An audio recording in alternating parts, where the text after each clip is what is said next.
세인트 패트릭 대성당에 휘발유통과 라이터를 들고 들어가려던 남성은 대학의 철학 강사로 밝혀졌습니다. 오는 일요일부터 뉴욕시 메트로카드의 정기권이 인상됩니다. 뉴욕시 지하철의 메트로카드를 대체하는 새로운 방식이 도입돼 일부 지하철역에서 시범 운영됩니다. 뉴욕 등 미국 3대 대도시권 인구가 모두 감소세를 보인 반면 남부 텍사스주 대도시권 인구는 큰 폭으로 늘었습니다. 뉴욕주 푸드스탬프 수혜자들이 아마존 등 온라인에서도 푸드스탬프를 사용할 수 있게 됐습니다. 이상은 이 시각 주요 뉴스입니다. 시청자 여러분 안녕하십니까? KBN 뉴스입니다. 맨하탄 세인트 패트릭 대성당에 휘발유통과 라이터를 들고 들어가려던 남성은 대학에서 철학을 강의하는 강사로 밝혀졌습니다. 경찰은 이 남성이 테러 의도가 있거나 테러 집단과 관련돼 있지는 않은 것 같다고 밝히고 현재 방화, 미수 등 혐의로 조사 중입니다. 올해 37세인 용의자 마크 람파렐로는 뉴욕과 뉴저지에 위치한 대학 세 곳에서 철학 강사로 활동해온 것으로 밝혀졌습니다. 대학 관계자는 람파렐로가 이번 학기 시간제 온라인 강사로 채용됐다며 취업을 종료하기 위해 적절한 조치를 취하고 있다고 전했습니다. 존 밀러 뉴욕 경찰국 정보 대테러 담당 부국장은 방화 미수 등 혐의로 조사 중이라며 람파렐로가 테러 의도가 있거나 테러 집단과 관련이 있는 것 같지는 않다고 밝혔습니다. 람파렐로는 여전히 구금돼 있지만 기소 인정 여부 절차는 밟지 않고 있고 경찰 수사에 협조하지 않고 있는 것으로 알려졌습니다. 경찰은 람파렐로가 사건 당시 경찰관들에게 침착하고 공손하게 행동했으나 퇴고 요구에는 여기는 신의 집이다, 열려 있어야만 한다, 나는 떠나지 않을 것이라며 단호한 모습을 보였다고 전했습니다.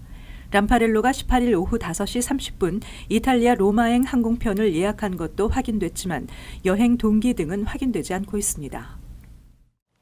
오는 일요일부터 뉴욕시 메트로카드의 일주일 정기권과 30일 무제한 정기권이 인상됩니다. 롱아일랜드 레일로드의 요금도 일부 구간에서 인상됩니다. 메트로폴리탄 교통공사가 지난 31일부터 뉴욕 시내 교량과 터널의 통행료를 올린 데 이어 부활절인 21일부터 뉴욕시 버스와 전철의 메트로카드 요금도 인상합니다. 이번 인상에 따르면 메트로카드 1회 기본 요금은 현행 $2 75센트로 유지되지만 $5 50센트 이상 시 제공하던 5%의 충전 보너스 제도는 없어졌으며 메트로카드 일주일 정기권은 기존 $32에서 $33로, 30일 무제한 정기권은 $121에서 $127로 5% 가까이 오릅니다. 요금 인상이 적용되기 전 충전할 경우 무제한 카드는 29일까지 사용해야 합니다. 이와 함께 롱아일랜드 레일로드의 경우 펜스테이션과 한인 밀집 지역인 플러싱에서 리틀렉 구간 주간 요금은 기존 $72 25센트에서 $75로, 월간 요금은 $226에서 $234로 인상됩니다. 뉴욕시 지하철의 메트로카드를 대체하는 새로운 방식이 도입돼 일부 지하철역에서 시범 운영됩니다.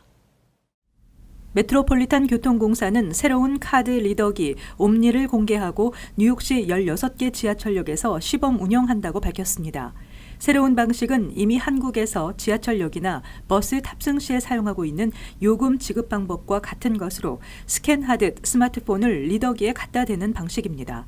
따라서 이 리더기가 도입돼 사용이 시작되면 승객들은 지금처럼 메트로카드 구입을 하기 위해 판매기 앞에 줄을 서는 대신 자신의 스마트폰에 앱을 내려받아 크레딧 카드나 은행 계좌에서 요금을 지급하도록 연동시켜 요금을 낼 수 있습니다. MTA는 메트로카드를 대신할 옴니 카드 사용도 병행할 것으로 보입니다. MTA는 몇 주간 시범 운영을 한 뒤 오는 5월부터 일반이 사용할 수 있도록 할 것으로 알려졌습니다. 뉴욕, 로스앤젤레스, 시카고 등 미국 3대 대도시권 인구가 모두 감소세를 보인 것으로 나타났습니다. 반면 남부 텍사스주는 주내 3개 대도시권의 절대 인구수가 모두 큰 폭으로 늘며 성장세를 과시했습니다.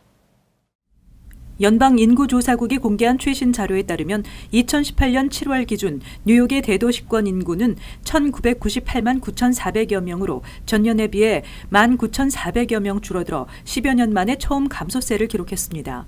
시카고의 대도시권 인구도 2만 2천여 명 줄어 최대 감소폭을 기록했고 LA 대도시권 인구도 7,200여 명 줄어들었습니다. 3대 대도시권 외에도 하와이 호놀룰루와 펜실베니아주 피츠버그도 인구 감소세가 두드러졌습니다. 반면 텍사스주는 3개 대도시권의 절대 인구수가 일제히 증가했습니다. 댈러스 대도시권 인구는 1년 사이 무려 13만 1,700여 명 늘어나며 753만 9,700여 명이 됐고 휴스턴 대도시권은 9만 1,600여 명, 오스틴 대도시권은 5만 3천여 명 늘어났습니다. 그 외 애리조나주 피닉스, 조지아주 애틀란타, 플로리다주 올랜도 등에서 큰 폭의 인구 증가세가 관찰됐습니다. 한편 센서스국은 지난 한 해 미국의 출산 인구는 줄었지만 해외 유입 인구가 유출 인구를 상쇄하면서 전체적으로 인구 증가세를 유지했다고 밝혔습니다. 이민자 유입이 인구 증가분에서 차지하는 비중은 2011년 35%에서 2018년 48%로 7년 사이 13%포인트 늘어났습니다. 센서스국 인구 시계에 표시된 현재 미국 인구는 총 3억 2,875만여 명, 세계 인구는 총 75억 6,644만 8천여 명입니다. 뉴욕 가정상담소가 설립 30주년을 맞아 그동안 후원해준 한인사회에 감사의 무대를 준비하고 있습니다. 다음 달 열리는 30주년 기금모금 만찬 행사 소식 지한샘 기자가 전해드립니다. 올해로 설립 30주년을 맞는 뉴욕 가정상담소가 오는 5월 10일 연례 기금모금 만찬 행사를 개최합니다. 지난 1989년 문을 연 뉴욕 가정상담소는 그동안 가정폭력 및 성폭력 피해 한인 이민 여성들을 보호하고 이들을 지원하는 다양한 프로그램을 제공하는 비영리 단체로 활동해 왔습니다. 뉴욕 가정상담소는 이번 연례 기금모금 만찬이 설립 30주년을 맞아 더욱 크고 뜻깊은 행사가 될 것이라며 특히 최근 뉴저지에 새로운 사무실을 열고 서비스 영역을 확대한 만큼 많은 후원자들의 참석을 당부했습니다. 저희가 커뮤니티에 그만큼 저희 서비스가 필요하기 때문에 그렇게 확장을 하려고 하는 거고, 그리고 확장을 이렇게 해서 더 많은 분들에게 도움을 드리기 위해서는 여러분의 도움이 다 필요합니다. 조금씩 더 관심 가져주시고 후원 부탁드립니다. 이번 기금모금 만찬에서는 그동안 뉴욕 가정상담소를 위해 지원을 아끼지 않은 후원자들과 각종 봉사와 헌신으로 섬겨온 봉사자들에게 감사의 뜻을 전하고 한국에서 미국으로 입양돼 힘겹게 자란 자신의 이야기를 노래하는 래퍼 이휘선 씨와 제컬린 웰스의 공연, 뉴욕 가정상담소 방과후 교실인 호드리 학교 학생들의 무대가 펼쳐집니다. 뉴욕 가정상담소의 30주년 기념 만찬 행사는 오는 5월 10일 오후 6시 30분부터 뉴욕 맨해튼 그랜드 센트럴 역 인근에 위치한 시프리아니 42nd 스트리트 연회장에서 진행됩니다. KBN 뉴스 지한샘입니다. 뉴욕주 270만 명의 푸드 스탬프 수혜자들은 앞으로 아마존과 월마트 등 온라인에서도 푸드 스탬프를 사용할 수 있게 됐습니다. 노인과 장애자 등의 식료품 구입이 보다 수월해질 것으로 기대됩니다. 소니 펄드 연방 농무부 장관은 어제 앞으로 2년 동안 푸드 스탬프를 온라인에서도 이용할 수 있도록 하는 프로그램을 뉴욕주에서 시범 운영한다고 밝혔습니다. 뉴욕시의 경우 아마존과 샵라이트 온라인에서 푸드 스탬프를 이용할 수 있으며 업스테이트 뉴욕의 경우 월마트에서 사용할 수 있다고 블룸버그 통신이 보도했습니다. 연방 농무부는 푸드 스탬프를 이용할 수 있는 온라인 업체를 지속적으로 확대해 앞으로 뉴저지, 엘라바마, 아이오와, 메릴랜드, 네브라스카, 오리건, 워싱턴주 등에서도 이 같은 서비스를 받을 수 있도록 할 계획입니다. 농무부는 푸드 스탬프 수혜자 중 워킹맘과 노인, 장애자 등의 식료품 구입이 보다 수월해질 것으로 기대했습니다. 현재 전국의 푸드 스탬프 수혜자는 4천만 명으로 추산되고 있습니다. 트럼프 행정부 출범 이후 이민세관 단속국에 뉴욕주 법원 침입이 급증한 가운데 뉴욕주 법원 행정처가 사법기관이 법원 영장 없이 법원에서 이민자를 체포할 수 없도록 하는 새 지침을 발효시켰습니다. 뉴욕주 법원 행정처의 새 지침에 따라 지금까지는 이민세관 단속국이 영장 없이 법원에 들어갈 수 있었지만 앞으로 영장 없이는 법원에서 이민자를 체포할 수 없게 됐습니다. 뉴욕시는 법원서 영장 없이 체포할 수 없는 규정을 적용하는 미국 내 첫 번째 주가 됐습니다. 새 지침에 따라 ICE는 법원이 발부한 영장을 소지해야 하며 법원에서 체포 이전 통합행정 시스템 담당 직원에게 신원증명과 법원 방문 사유 등을 제시해야 합니다. 뉴욕 이민자연맹의 스티븐 최 사무총장은 법정에 방문하는 이민자들이 두려움 없이 케이스를 진행할 수 있게 됐다며 새 지침은 모든 뉴욕 주민과 주 사법 시스템의 승리라고 환영했습니다. 한편 최근 이민자 보호 프로젝트가 공개한 ICE 법원 체포 보고서에 따르면 트럼프 행정부 출범 이후 ICE의 뉴욕주 법원 침입이 1,700% 증가했습니다. 2016년에는 체포 수가 총 11건인 반면 2018년에는 총 178건이며 뉴욕시의 체포가 전체의 75%를 차지했습니다. 또 IC의 단순한 법원 침입 증가뿐만 아니라 간섭 정도와 지역적 범위도 넓어진 것으로 드러났습니다. 트럼프 행정부의 반이민 정책이 이어지고 있습니다. 서류 미비자들이 공영 아파트 등의 주거 지원 혜택을 받지 못하도록 하는 새 규정이 발표됐습니다.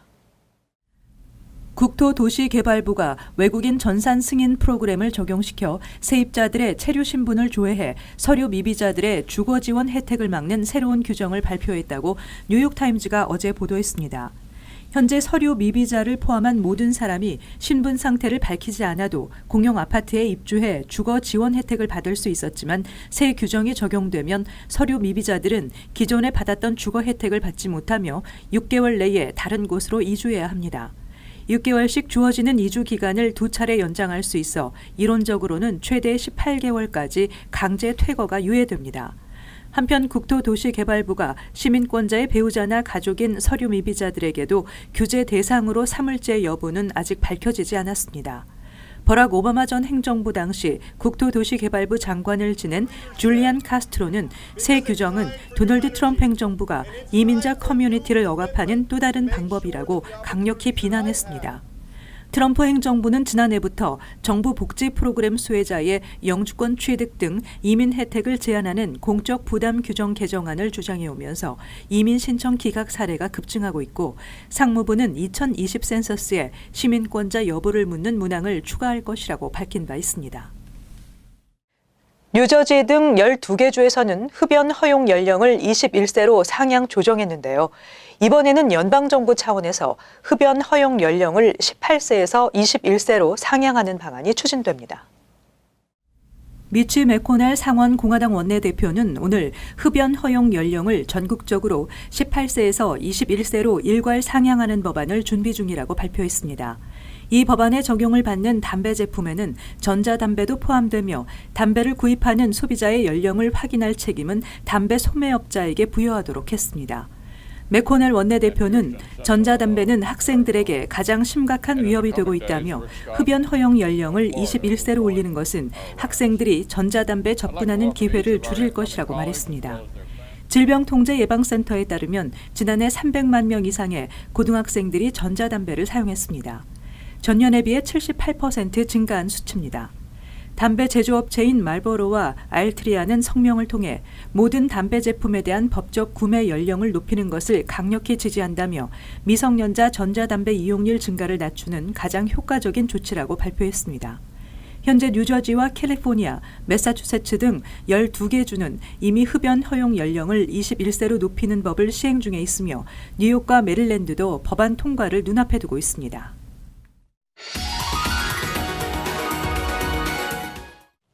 이어서 LA 지역 한인사회 소식입니다.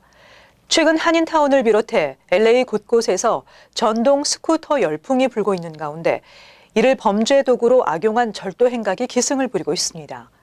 지난 주말 헐리우드 지역에서는 3인조 절도단이 스쿠터를 타고 50여 차례에 걸쳐 주차 차량을 털었고 수천 달러에 달하는 금품을 훔치다 덜미를 잡혔습니다. 김재은 기자의 보도입니다. 전동 스쿠터를 탄 절도범이 주차된 차량의 유리창을 깨고 트렁크에서 잽싸게 가방을 꺼냅니다. 이후 다른 절도범 2명이 나타나 훔친 가방을 건네받자 이들은 곧바로 전동 스쿠터를 타고 달아납니다. 이 절도단은 지난 주말 동안 북가주에서 LA로 내려와 할리우드 지역 관광객들을 주 타겟으로 절도 행각을 벌였습니다. over the weekend, so we believe it was between Friday night and midnight and Sunday when they were arrested, I think was early Sunday morning.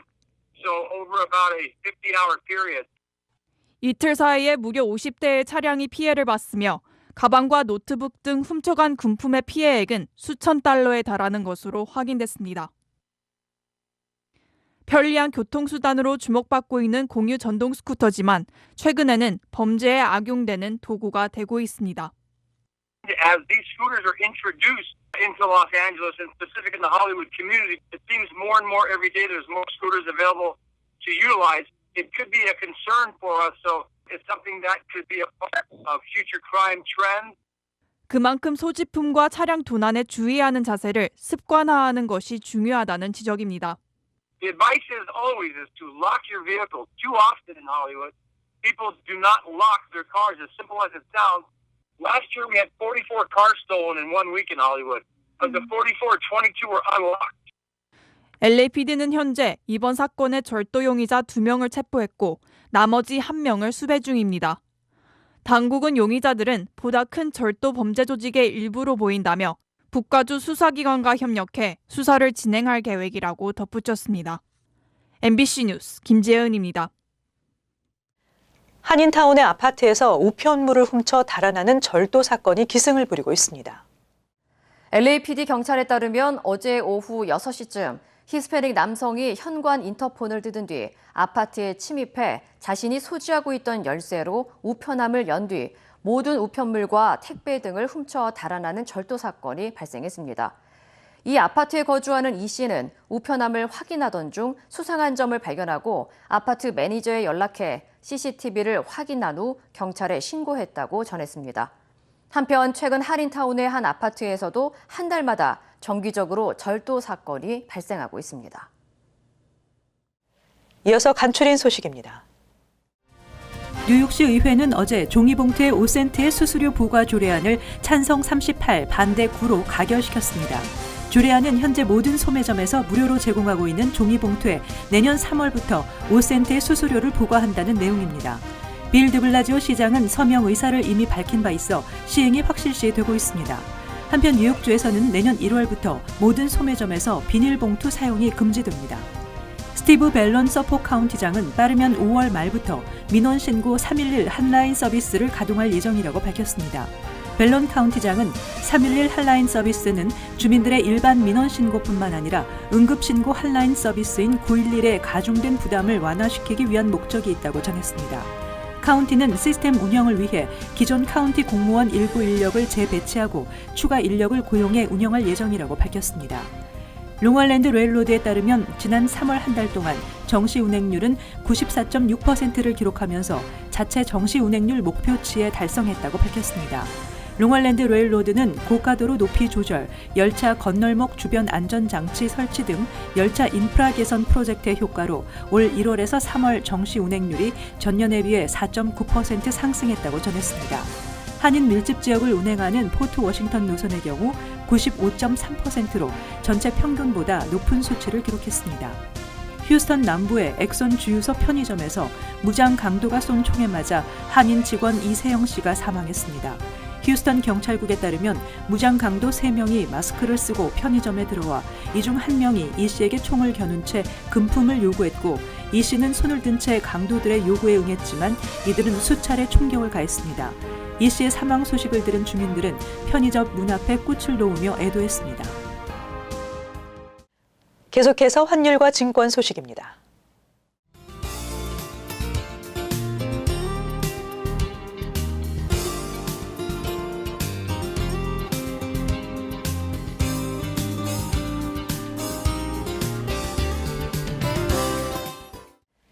끝으로 날씨 전해드립니다.